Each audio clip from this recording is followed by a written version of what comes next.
जय सिया राम। सब सुख लहै तुम्हारी सरना, तुम रक्षक काहू को डरना। श्री हनुमान जी पर अगर विश्वास रखा जाए, उनके भाव के साथ पूजा आराधना की जाए तो हमारे सभी कार्य तुरंत बनते हैं।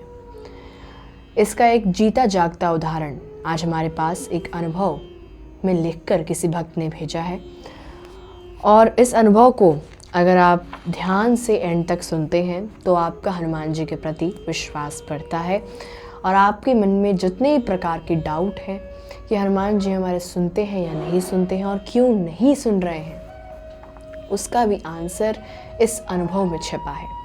तो इस चैनल पे अगर आप नए हैं तो जल्दी से सब्सक्राइब कर लें और वीडियो को एंड तक ज़रूर देखें। हमारे पास एक भक्त का अनुभव आया है और इन भक्त का नाम है दिनेश जी। इन्होंने हमें लिखकर भेजा है कि मेरा नाम दिनेश है और मैं कोई बहुत बड़ा भक्त नहीं था। मंदिर जाना या पूजा पाठ करना मेरी रोज़मर्रा की आदत में नहीं था।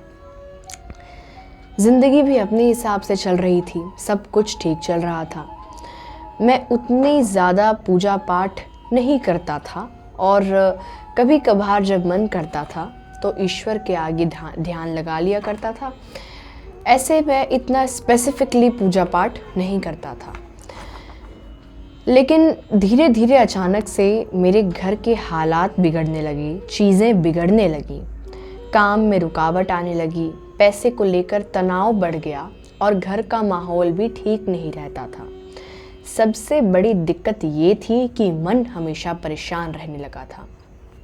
हमेशा मन में टेंशन रहती थी, स्ट्रेस रहता था और ये लगता था कि ना जाने ये सब ठीक कब होगा। मैं बाहर से सब ठीक दिखाने की कोशिश करता था, लेकिन अंदर से बहुत दबाव महसूस करता था। रात को नींद नहीं आती थी। बार बार यही सोच चलता रहता था कि आगे क्या होगा, सब ठीक होगा भी या नहीं। एक दिन बिना किसी खास वजह से मैं पास के एक हनुमान मंदिर चला गया। ना कोई मन्नत थी, ना कोई तैयारी, बस मन बहुत भारी था। मैं मंदिर के बाहर जाकर बस खड़ा हो गया और देखने लगा। मंदिर में ज़्यादा लोग नहीं थे, पर जितने भी लोग थे वो हनुमान चालीसा, सुंदरकांड या पूजा पाठ करने में लगे हुए थे। मैं बस वहाँ जाकर चुपचाप बैठ गया। पंडित जी से हनुमान जी के चरण का टीका लगवाया और उस समय मैंने बस मन ही मन हनुमान जी से इतना कहा कि अगर सच में ईश्वर होते हैं तो मुझे थोड़ा संभाल लीजिए। उसके बाद मेरे मन में पता नहीं सबको देखकर क्या एकदम से आ पड़ी। मैंने सबको देखा कि सब हनुमान चालीसा का पाठ करने में लगे हैं, तो मेरे मन में भी आया कि क्यों ना मैं भी एक बार हनुमान चालीसा का पाठ कर ही लूँ। तो मैंने मंदिर में ही से एक हनुमान चालीसा की बुक निकाली और हनुमान चालीसा पढ़ लिया।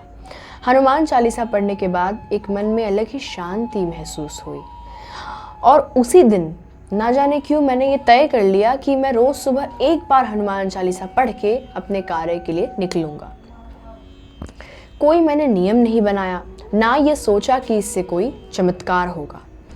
बस एक आदत की तरह शुरू कर दिया। पहले कुछ दिन कुछ खास फर्क नहीं दिखा। रोज़ सुबह उठकर हनुमान चालीसा पढ़ता था नहा धोकर, और हनुमान जी से विनती करता था कि सब कुछ ठीक हो जाए। समस्याएं वहीं की वहीं थी, लेकिन धीरे धीरे मैंने महसूस किया कि मन थोड़ा शांत होने लगा है। उतनी मैं टेंशन नहीं ले रहा था। छोटी बातों पर घबराहट भी कम होने लगी थी। पहले जो डर हर समय रहता था वो थोड़ा कम हो गया। करीब 2 हफ्ते बाद एक ऐसा काम बन गया जो काफ़ी समय से अटका हुआ था। ना मैंने ज़्यादा कोशिश की थी, ना किसी से ज़्यादा कहा था, बस काम हो गया। उसी दिन मुझे लगा कि शायद बदलाव बाहर नहीं अंदर आ रहा है। अब हालात पूरी तरह बदल गए हों ऐसा नहीं है, आज भी मुश्किलें आती हैं, लेकिन फ़र्क ये है कि अब मैं जल्दी टूटता नहीं हूँ। जब मन बहुत परेशान होता है तो मैं बस हनुमान चालीसा पढ़ लेता हूँ या थोड़ी देर चुपचाप बैठ जाता हूँ। मुझे ऐसा लगता है कि हनुमान जी ने मेरी परेशानियां ख़त्म ही नहीं की, लेकिन उनसे निपटने की ताकत ज़रूर दी। अब मन में ये भरोसा रहता है कि चाहे स्थिति जैसी भी हो, मैं अकेला नहीं हूँ। मेरे साथ मेरे हनुमान जी हैं। मेरे लिए यही हनुमान जी से जुड़ा मेरा अनुभव है। कोई बड़ी बात नहीं, कोई दिखावा नहीं, बस एक आम इंसान की ज़िंदगी में आया थोड़ा सा ठहराव और हिम्मत। जय श्री राम। बहुत बहुत धन्यवाद आपका दिनेश जी, आपने इतना ख़ास अनुभव हमसे साझा किया। और वाकई में ये अनुभव उन भक्तों के लिए बहुत ज़रूरी है, बहुत आवश्यक है, जो भक्त अक्सर ये कहते हैं कि हम हनुमान जी का पाठ कर रहे हैं, उनका चालीसा पढ़ रहे हैं, हनुमान जी पर हमने भरोसा तो किया हुआ है, लेकिन हनुमान जी मेरी सुन नहीं रहे हैं। तो बात यह है कि जब हम निस्वार्थ होकर भक्ति नहीं करते हैं, तब तक हमें उस चीज़ का फल प्राप्त नहीं होता है। जिस तरह से यहाँ पर दिनेश जी ने निस्वार्थ हनुमान चालीसा पढ़ा, इन्होंने लिखा है कि मैंने ये नहीं सोचा कि हनुमान चालीसा पढ़ने से कोई चमत्कार होने लग जाएगा। मैंने ये नहीं सोचा कि हनुमान चालीसा पढ़ने से मेरी जो मन्नत है वो पूरी हो जाएगी। मैंने सिर्फ एक आदत बना ली, रोज़ सुबह उठकर हनुमान चालीसा पढ़ता था। और ऐसे निस्वार्थ भक्ति के कारण हनुमान जी अपने भक्तों को उस परेशानी से निपटने की ताकत दे देते हैं। परेशानियां पूरी तरह से ख़त्म तो नहीं होंगी, क्योंकि यह स्वभाव है, ज़िंदगी में परेशानियां आती जाती रहती हैं, लेकिन हाँ, आपको ज़रूर उस परेशानी से निपटने की ताकत मिल जाएगी। आप जल्दी टूटेंगे नहीं। किसी परेशानी को देखकर अक्सर मन बहुत स्ट्रेस्ड हो जाता है, लेकिन जब हनुमान चालीसा दिनेश जी ने पढ़ना शुरू किया, नित्य रूप से हनुमान चालीसा का पाठ किया, तो मन में जितने तरह के इधर उधर के ख्याल, इधर उधर की टेंशन या किसी भी तरह की समस्या है, उससे निपटने की शक्ति हनुमान जी अपने भक्तों को ज़रूर देते हैं। लेकिन आवश्यक क्या है? निस्वार्थ भक्ति। अपना स्वार्थ उसमें ना खोजें और हनुमान जी पर विश्वास रखें कि हाँ, वो करते हैं। एकदम से हनुमान चालीसा का आपने 2-3 दिन पाठ किया, उसके बाद आपने देखा अरे कुछ हो ही नहीं रहा है, तो हनुमान चालीसा पढ़ना छोड़ दो। लेकिन ऐसा नहीं है। कोई भी अनुभव आप सुनेंगे, उसमें आपको ये ज़रूर सुनने को मिलेगा कि कुछ शुरुआती दिनों में तो उतने बदलाव देखने को नहीं मिलते हैं, लेकिन कुछ समय के बाद बदलाव दिखने शुरू हो जाते हैं अगर हम निस्वार्थ भक्ति करें, बिना किसी स्वार्थ की भक्ति करें और हनुमान जी पर विश्वास, एक भरोसा रखकर भक्ति करें कि हाँ, हनुमान जी सब कुछ बनाते हैं, हमारे सभी चीज़ों को पूर्ण करते हैं।